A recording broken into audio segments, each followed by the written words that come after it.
Assalamualaikum warahmatullahi wabarakatuh. Perkenalkan, nama saya Indah Widyastuti.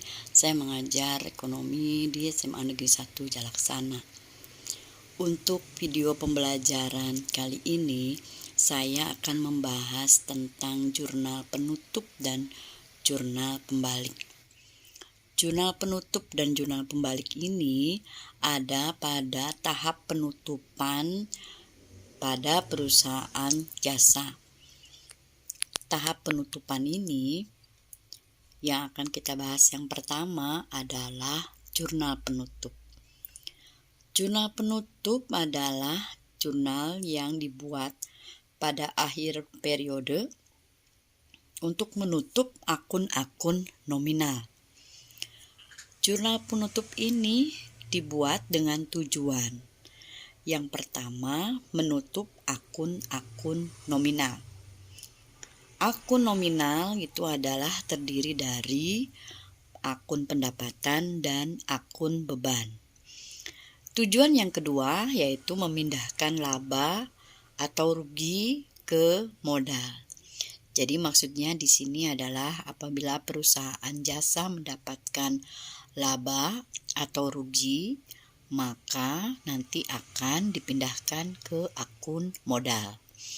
Kemudian yang ketiga tujuannya adalah memindahkan akun private atau pengambilan pribadi ke akun modal. Nah, itu adalah tujuan untuk membuat jurnal penutup. Jurnal penutup ini juga memiliki fungsi. Fungsi yang pertama yaitu memisahkan saldo akun pendapatan dan beban agar tidak bercampur dengan saldo akun pendapatan dan beban tahun berikutnya.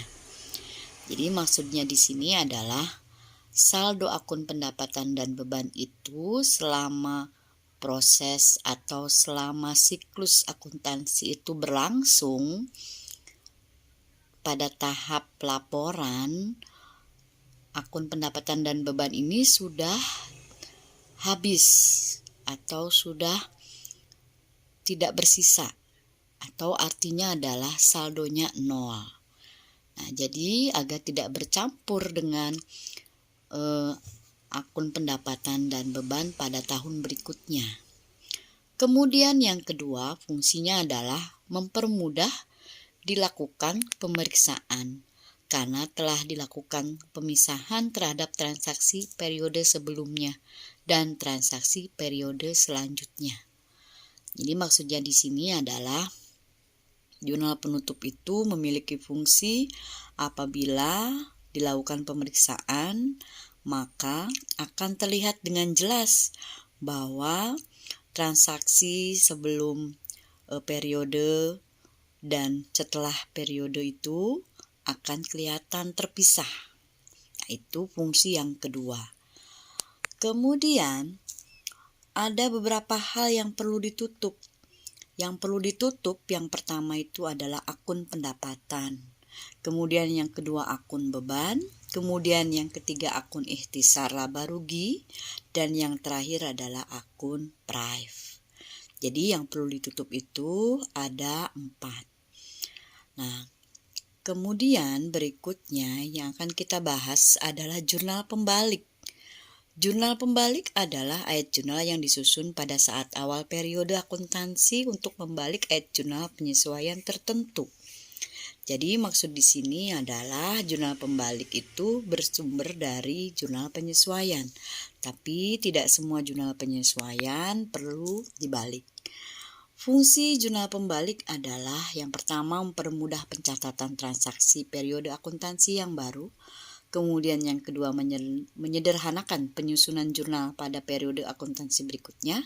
Kemudian yang ketiga meminimalisir kesalahan yang mungkin bisa saja terjadi. Dan di sini yang perlu dibalik itu adalah yang pertama pembayaran di muka atas biaya, kemudian penerimaan di muka atas pendapatan, biaya yang masih harus dibayar, dan yang keempat pendapatan yang masih akan diterima. Jadi yang perlu dibalik itu hanya ada 4. Tidak semua jurnal penyesuaian itu perlu dibalik. Nah, materi kali ini hanya 2 yang akan dibahas, jurnal penutup dan jurnal pembalik. Demikian video pembelajaran ini saya buat. Terima kasih. Assalamualaikum warahmatullahi wabarakatuh.